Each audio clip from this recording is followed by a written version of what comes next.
살펴보도록 할게요.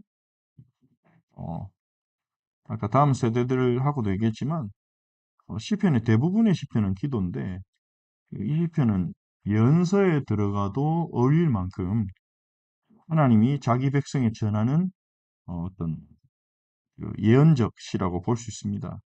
그래서 1절에서 6절까지는 아삽이 하나님의 그 오심에 대해서, 하나님의 심판에 대해서 설명하는 부분이고요. 그래서 1절에 보면 하나님을 세 가지로 표현하죠. 전능하시니 여호와 하나님. 전능하시니 여호와 하나님께서 말씀하사 해 돋는 데부터 해 지는 데까지 세상을 부르셨도다. 세상을 부르신다는 거죠. 세상을 증인으로 소환하시는 겁니다. 선지서에 보면, 예언서에 보면 하나님이 아까도 그 얘기했듯이 이사야서 1장에 보면 하나님이 하늘과 땅을 증인으로 부르세요. 그래서 하나님이 피조물을 증인으로 부르십니다. 이 언약 백성이 언약을 어겨서 책망받을 일이 있을 때, 그러니까 법정 장면이 되는 겁니다. 법정. 이 신적인 법정, 하나님의 법정에 하나님이 재판장으로 딱 서시고 거기에 증언을 할, 하늘과 땅이 인격적인 존재는 아니지만 하나님 다 알고 계시다는 거잖아요. 그 악을 행한 것들을. 사람들은 이거 하나님 모를 거야.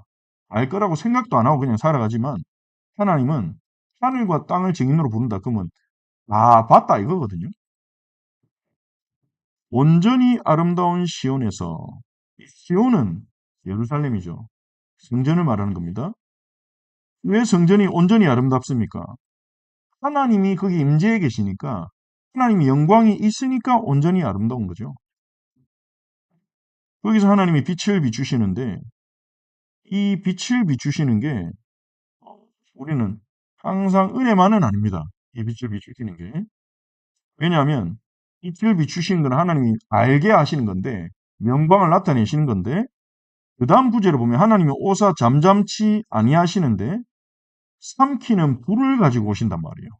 사방에는 광풍이 불면서 심상치 않은 거죠. 냉기가 쌩쌩한 거죠, 이제. 좋은 분위기가 아닙니다. 복을 주시러 오는 게 아닌 겁니다. 4절에 더 세밀하게 드러나죠. 자기 백성을 판결하시려고 하늘과 땅에 선포하여 이르시되 나의 성도들을 내 앞에 모으라. 성도는 거룩한 백성이란 말이죠. 하나님의 백성들을 모으라는 거예요. 하나님 앞에. 그들은 제사로 나와 언약한 이들이라.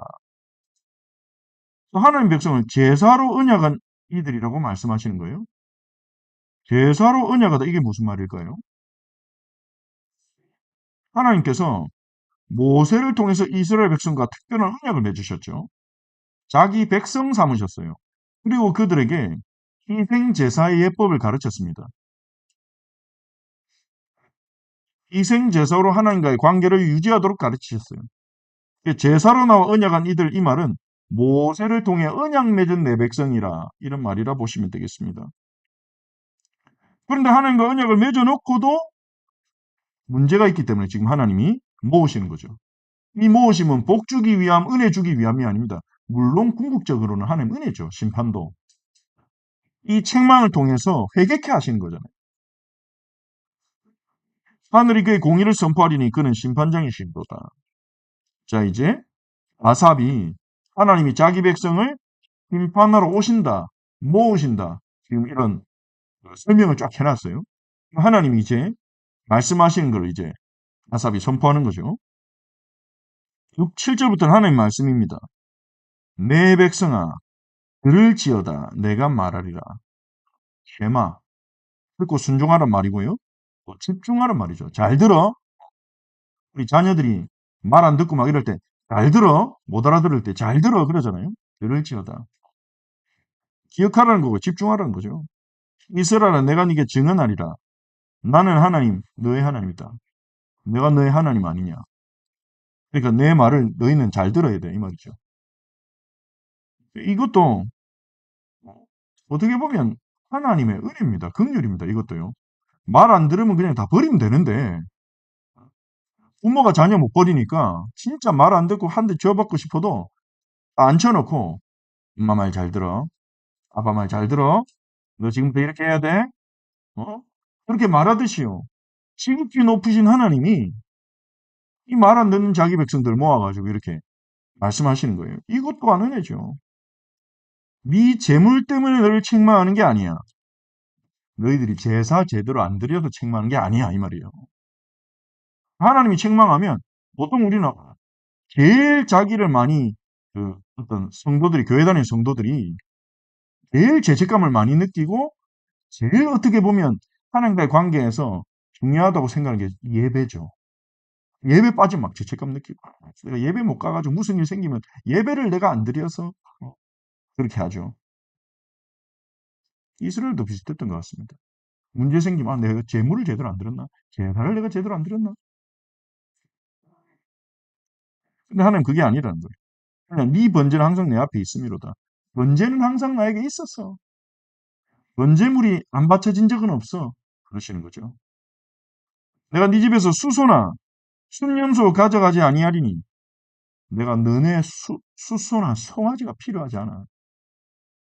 그냥 산림에 있는 짐승과 산에 있는 가축이 다 내 거잖아. 산의 모든 새가 내가 알고 있고 내 짐승도 내 거야. 내가 설마 배고프더라도 너한테 내가 고기 달라 하겠냐? 하나님 배고프시지 않죠? 하나님 줄이시지 않아요. 근데 내가 가령 줄일지라도 너에게 달라고 하진 않을 거야. 내가 왜 그러겠어? 세계와 극이 충만한 게 다 내 것인데. 하나님은 만물의 주인이시잖아요. 무슨 신이 사람이 고기 안 바친다고 기분 나쁘고 분노하고 힘이 빠집니까? 저는 자기 수준으로 생각해요, 인간이. 자기 수준으로. 21절에 나오듯이 네가 나를 너와 같은 줄로 생각하였도다. 이방의 신과는 그래요. 인간적으로 바라보는 거예요. 인간을요. 신도 질투하고 뭐 그리스 신화 보면 바람도 피우고 여호와 하나님을 거기다 갖다 대면 안 되죠. 창조주 하나님을요. 내가 숫소의 고기 먹으면 염소의 피를 마시겠냐. 레위기 보니까요. 고기를 불태우면 여호와께 향기로운 냄새니라. 이렇게 해서 또 그거 가지고 사람들이 착각해가지고 하나님 고기 냄새 좋아하시나 보다. 그러면서 바베큐 구우면 하나님 좋아하시나 보다. 그게 향기로운 냄새가 소가 타는 냄새가 향기롭겠습니까? 순종의 냄새. 하나님 말씀 그대로 기쁨으로 순종하는 그 순종의 냄새가 하나님을 기쁘시게 한다는 거예요. 하나님이 고기로 제사 드리라고 했다고 해서 고기로 식사를 하시거나 그 고기로 힘을 얻으시거나 고기를 좋아하시거나 그런 게 아니라는 겁니다. 오히려 하나님 뭔가를 가르치기 위해서 피로 제사를 드려야 된다는 걸 가르치기 위해서 죄의 삭은 죽음이라는 걸 가르치기 위해서 희생 제사라는 방식을 선택해서 그런 거죠. 이스라엘 잘못은 뭡니까? 첫 번째 잘못. 하나님을 모르는 거예요. 창조주 하나님이 그들의 재물을 필요로 한다고 착각하는 거예요. 하나님을 모르는 거예요. 우리도 그럴 수 있습니다. 물론 우리가 하나님의 정하신 말씀에 따라 법에 따라 헌신도 하고 우리 공동체에 헌신도 하고 뭐 물질 헌신 아니면 몸으로 하는 헌신, 섬김의 헌신들 필요합니다.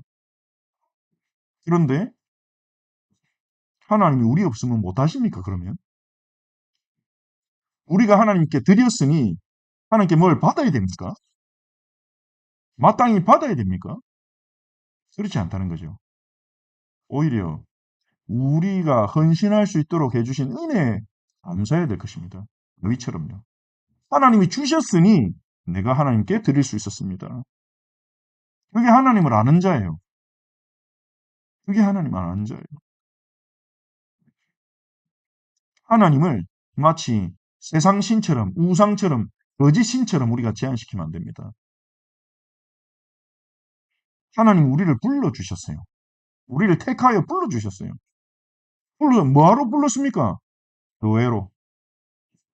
하나님 나라를 확장시켜 나가는데 하나님이 사용하시는 교회로 우리를 불러주셨어요. 그러면 하나님이 우리 인도하실 거고 하나님이 우리를 채워주실 거고 하나님이 우리를 공급하실 거고 하나님이 우리에게 힘을 주실 겁니다. 우리가 하나님을 오해하면 안 됩니다. 하나님을 모르면 안 됩니다. 그리고 두 번째, 하나님 책망하신 게 뭡니까? 감사로 하나님께 제사를 드리며 충분하신 이에게 내 서원을 갚으며 환난 날에 나를 부르라. 내가 너를 건지리니 네가 나를 영화롭게 하리라. 감사로 하나님께 제사를 드린다. 지존하신 이에게 서원을 갚는다. 이게 무슨 말이냐? 제사 중에 레위기에 나오는 제사가 5개가 있죠. 번제, 소제, 화목제, 속죄제, 속건제가 있습니다. 속죄제, 속건제는 잘못했을 때 드리는 제사예요. 소제는 곡식 거뒀을 때, 그리고 다른 제사와 함께 드리는 제사고, 번제는 하나님 앞에 늘 드려야 되는 제사이기도 하고 하나님께 헌신하는 제사예요. 근데 화목제는요, 의무적인 제사가 아니에요. 화목제는. 화목제는 자원제입니다. 언제 드리냐? 하나님 너무 감사할 때. 그냥 하나님의 은혜 너무 감사해서. 나 하나님과 화목제 드리고 싶어. 하나님과 교제하고 싶어. 이렇게 드리는 제사예요. 그게 감사의 제사예요. 감사제라고도 부릅니다. 화목제는요. 그리고 화목제는 서원제라고도 불러요. 왜냐하면 하나님 내게 응답해 주시면 내가 하나님 앞에 화목의 제물을 드리겠습니다. 그렇게 서원 드렸을 때 하나님 응답해 주시면 여기는 제사가 화목제예요. 그래서 하나님께 간절히 응답을 바랄 때 하나님 앞에 서원을 드린단 말이에요. 하나님 제게 응답 주시면 제가 서원제를 화목제를 드리면서 백성들 앞에서 주의 응답하심을 선포하겠습니다. 자원하는 예배, 교제 예배예요. 하나님이 제사를 통해 원하신 것은 우리를 죄로부터 깨끗게 하시고 하나님과 교제하러 나오게 하기 위함이에요. 하나님 우리를 구원하신 것은 왜 구원했습니까? 천국 가라고? 이 땅에서 마음대로 살다가 죽으면 천국 가라고? 천국 티켓 주려고 우리를 구원하셨습니까? 아니잖아요. 하나님 우리를 구원하신 이유는요. 하나님과 교제하기 위해서요. 교제하려고 우리를 만드셨어요. 자신을 알려주려고. 자신의 영광을 우리에게 알려주려고. 선하심을 맛보 알게 하려고 만드셨어요. 그러면 우리는요. 하나님과 교제할 수 있는 특권을 받았음에 감사하며 하나님과 교제하는 일에 뛰어들어야 돼요. 그러니까 하나님 앞에 벌 안 받을 정도로 신앙생활한 게 아니라 얼마나 기가 막히게 하는 겁니까? 우리가 사랑하는 자녀가 있는데 나는 사랑을 계속 표현했는데 자녀는요. 벌 안 받을 정도로 눈치 보면서 행동한다고 생각해 보세요. 뭐 말만 하면 제가 뭐 잘못했어요? 아니 그건 아니야. 아 그럼 됐어요. 그런 식으로 행동한다면 우리의 마음이 얼마나 속상할까요? 그게 아닌데 알고 싶은 건데 오늘 어떻게 살았는지 알고 싶어서 말 거는데 뭐 제가 잘못했어요? 잘못한 거 아니면 전 들어갈게요. 이런 거죠. 그리고 필요할 때만 나온다면요. 아 이거 필요하니까 도와주세요. 하나님은 인격적 교제를 원하시는 거예요. 감사로 하나님께 제사를 드리며 질문하신 이게 내 서원을 갚으며 나 주님도 알고 싶어요. 나 주님 보러 왔어요. 주님 영광도 알고 싶어요. 주님의 선하심을 제가 맛보고 싶습니다. 내가 세상에서 경험할 수 있는 것들은 저를 만족시켜 줄 수 있는 게 없습니다. 그런 마음으로 기도하고 그런 마음으로 예배 나오는 거예요. 그게 감사의 제사입니다. 그래서 화목제를 드릴 때는요. 제물이 제단에서 하잖아요. 화목제를 제물을 드릴 때는 고기를 안 태웁니다. 고기는 하나님께 드리지 않아요. 번제는 고기를 통째로 드리죠. 근데 화목제 같은 경우는 고기를 전혀 드리지 않아요. 화목제로 하나님께 제사 드린 부위는 어디냐? 기름과 콩팥이에요. 기름 덩어리. 짐승 뱃속에 있는 내장과 그 기름 덩어리들 떼가지고 그것만 태워요. 물론 그게 귀한 부분이긴 해요. 그걸 태우고 고기는 뭐하냐? 제사장이 일부 가져가고 제사를 드린 예배자와 같이 온 가족들, 친구들이 같이 그 성막 마당에서 먹어요. 하나님의 영광 앞에서. 하나님과 교제의 식탁을 가지는 거예요. 그게 화목제입니다. 하나님과 같이 식사를, 물론 하나님이 보이시지 않지만 하나님의 임재 앞에서. 그 귀한 부위, 기름 부위가 타는 동안에 화목제를 드리는 사람은 자기 자리에 서서 그곳에 있는 사람들에게, 자기 가족들이나 여기 모이는 사람들에게 하나님이 자기에 주신 응답을 나누어요. 선포해요. 제가 정말 어려움 가운데 있었는데, 예를 들어 야곱이라 치면 제가 형한테 잘못을 하고 형 속이고 아버지 속이고 죽을 뻔했는데 하나님께서는 그를 인도하셔서 외삼촌 라반의 집에 가게 하시고 무사히 가게 하시고, 그곳에서 또 라반에게 속아가지고 내가 죽도록 고생만 하다가 빈털터리로 올 뻔했는데 하나님이 이 양떼를 걷어서 나를 돌아오게 하셨고, 또 돌아오는 길에 내 형 에서가 그 오랜 원한을 잊지 않고 나를 해치려 했는데 하나님이 또 나를 도와주셔서 내가 살아서 무사히 여기까지 왔습니다. 그럼 듣고 있는 사람들이 뭐 하겠어요? 할렐루야. 역시 여호와 하나님은 선하시구나. 그게 화목제란 말이에요. 그게 우리가 드려야 될 예배가 되어져야 된다. 그러니까 하나님 앞에 제사 드렸으니까 벌 안 받겠지. 그 예배 드렸으니까 팔 안 생기겠지. 아니면 하나님이 복 주시겠지. 그거는 너무 하나님 어떤 수단으로만 대하는 거잖아요. 수단으로만 대하는 거죠. 제가 예전에 교회 다닐 때 그랬다니까요. 하나님 알고 싶지 않았어요. 하나님을 사모하지 않았어요. 그냥 하나님을 수단으로 대했어요. 복 주는 수단. 무슨 도깨비 방망이처럼. 시킨 대로 뚝딱 두드리면 원하는 게 나오는. 그게 얼마나 하나님에 대한 모욕입니까? 물론 몰라서 그랬지만. 그래서 하나님이 긍휼에게 주셨지만. 그러니까요. 하나님이 원하신 게 그거라는 거예요. 교제. 하나님과 친밀한 교제. 감사의 제사, 찬양의 제사. 그렇게 예배 드리면서 환난날에 나를 부르라. 그럼 내가 너희를 건지리니. 종교생활 하지 말고 인격적으로 주님을 섬기면서 환난날에 나를 부르라. 그럼 내가 너를 건지리니. 네가 나를 영화롭게 하리라. 순환이 일어나는 거죠. 우리가 하나님 영화롭게 하고 하나님 우리를 건지시고. 16절 악인에게는 하나님이 이르시되. 또 한 가지 더. 뭡니까? 하나님의 율례를 말로, 입으로는 하나님 말씀 전해요. 이게 하나님 뜻이야. 이렇게 살아야 돼. 입으로는 나 하나님의 언약의 백성이야. 예배도 드리고 해요. 그런데 실제로는 교훈을 미워하고, 미워한다는 말이 하나님 말씀 꼴 보기 싫다 이러면서 성경 던지는 그런 걸 말하겠습니까? 그게 아니라 마음에 두지 않는 거예요. 하나님 말씀을 내 마음에 두지 않는 거예요. 뒤로 던져버린 거예요. 사람의 말이 중요하고, 저 사람이 나한테 뭔 말했냐? 저 사람이 나한테 뭘 약속했냐? 이런 게 중요하지. 하나님 말씀은 던져버리고. 우선순위가 아니라는 거죠. 도둑을 본지 그와 연합하고 간음하는 자와 동료가 되며. 도둑질 한 게 아닌데, 간음한 게 아닌데 도둑과 연합한 것만 해도 하나님 악으로 여기세요. 도둑과 연합하면 어떻게 됩니까? 도둑질을 인정해 주는 거잖아요. 간음하는 자와 동료가 되면 어떤 말입니까? 간음을 인정해 주는 거잖아요. 네 입을 악에게 내어주고 악한 말하고 서로 거짓을 꾸미며 거짓말하고 십계명을 어기는 거 아닙니까? 도둑질하지 말라, 간음하지 말라, 거짓 증언하지 말라, 앉아서 네 형제를 공박하며 어머니 아들을 비방하는도다. 삶으로는 전부 하나님 말씀 반대로 살면서 지식만 있어가지고 내 율례를 전하고 내 언약을 네 입에 두느냐. 이걸 악인이라고 말씀하신 거 하나님이. 책망하시는 거예요. 여기다 21절에 네가 이를 행하여도 내가 잠잠하였더니, 바로 하나님 심판 안 하시죠. 하나님이. 바로 번개가 치든지 바람이 날아서 따귀를 때린다든지 이러면 무서워가지고 내가 뭐 잘못을 내릴 텐데, 하나님 그렇게 일일이 이 땅에서 처벌하지 않으시죠.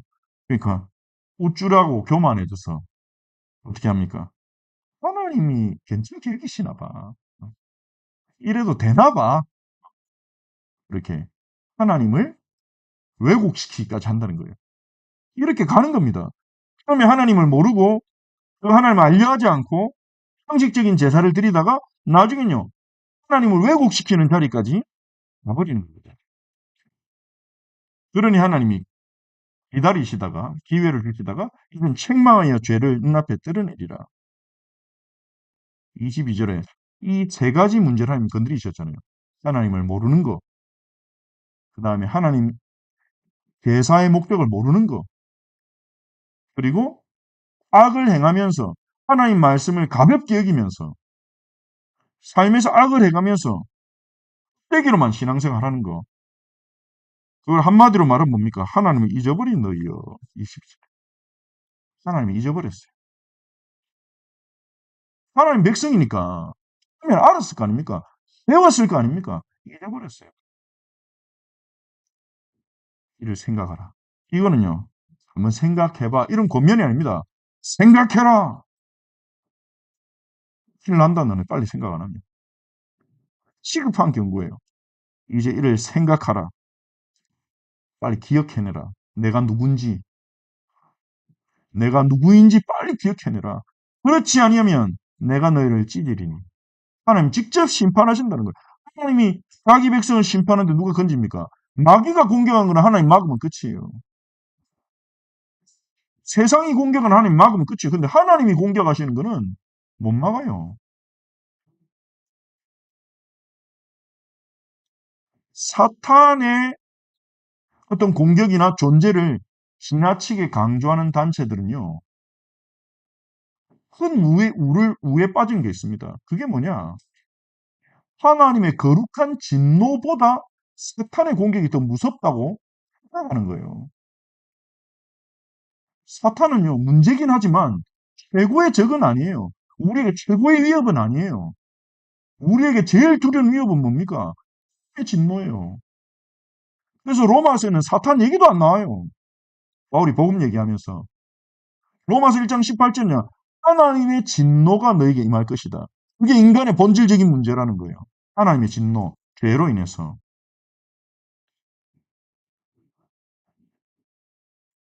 하나님이 찢으면 누가 건지겠습니까? 그러면서 23절에 하나님께서 다시 돌아오도록 말씀을 주시는 거예요. 감사로 제사를 드리는 자가 나를 영화롭게 하라니 감사제를 회복해라. 화목제를 회복해라.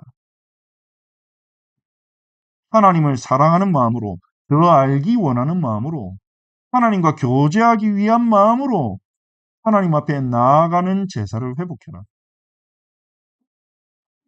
찬송의 제사를 회복해라. 그 사람이 나를 영화롭게 한다. 우리가 그렇게 예배를 드려야 하나님을 알아가고 하나님을 더 사랑하게 되고 하나님 은혜를 더 받게 되죠. 그 사람을 통해 하나님의 영광이 나타나는 겁니다. 그의 행위를 옳게 하는 자 이어지게 됩니다. 하나님과 인격적으로 우리가 교제하면 교제할수록 친밀하면 친밀할수록 하나님 말씀대로 안 살 수가 없어요. 하나님 마음 아프는 게 싫으니까. 하나님 기쁘시게 하고 싶으니까. 무능해도 잘 안 돼도 하나님이 기뻐하신 대로 살고 싶어서 애를 씁니다. 기도하고 이를 악물고 손해도 보고 하나님은 그 사람에게 구원을 나타내십니다. 은혜를 부어주시는 거예요. 우리 함께 기도합시다. 시편의 말씀을 붙잡고 하나님께 회개할 것은 회개하고요. 그리고 우리가 회개한다는 말은 잘못했어요로 끝나는 게 아니죠. 하나님 말씀하신 자리까지 나가는 겁니다. 말씀 붙잡고 우리가 하나님 원하시는 예배자로 하나님 원하시는 예배자로 우리가 다시 회복될 수 있도록 은혜를 구하며 함께 기도합시다. 살아계신 하나님 주님의 은혜 감사를 드립니다. 전능하신 하나님 정말로 하나님을 잊어버린 저희를 긍휼히 여기시고 하나님이 잊어버린 주의 백성들을 긍휼히 여기시고 하나님이 잊어버린 교회를 긍휼히 여기시고 다시 하나님의 거룩하심을 하나님의 영광을 회복하도록 은혜를 베풀어 주시옵소서. 주님, 하나님은 우리의 재물과 우리의 헌신에 매이는 분이 아니십니다. 오히려 하나님 우리에게 재물을 주셔서 헌금하게 하시고 하나님 우리에게 힘을 주셔서 헌신하게 하시는 분이십니다. 주님, 우리가 무엇을 잊었습니까? 무엇을 착각합니까? 사람이 많이 모인다고 자만하고 사람이 없다고 우리가 낙심할 일입니까? 하나님을 잊어버린 저희의 어리석음을 용서하여 주시옵소서. 주님이 제사를 허락하신 것은 축복의 도구도 아니요. 하나님 어떤 위협을 방지하기 위한 수단도 아니요. 우리가 하나님과 만나도록 우리를 구원하셨고 우리가 하나님 앞에 나와 주님과 교제하도록 주님은 우리에게 예배를 허락하셨습니다. 하지만 우리가 감사의 제사, 찬송의 제사를 드리지 못하고 하나님 의무의 제사로 하나님 응답 바라는 제사로 하나님께 예배했던 저희들의 하나님 어리석음을 용서하여 주시고 주님 다시 은혜를 베푸사 감사의 제사를 찬송의 제사를 우리가 드리게 하옵소서. 회복하게 하옵소서. 또한 우리의 삶에서 하나님의 말씀대로 살지 못했던 불순종을 용서하시고 주님 이제는 우리가 주의 말씀에 순종하는 가운데 감사의 제사로 주님 앞에 나아가 주님을 영화롭게 하며 주의 구원을 경험하기를 원합니다. 주여 긍휼히 계소서 도와주시옵소서. 주의 말씀을 굳게 붙잡고 살아갈 수 있도록 은혜를 주옵소서. 주님 영광 받으소서. 주 예수 그리스도 교회를 위해서 합심으로 한번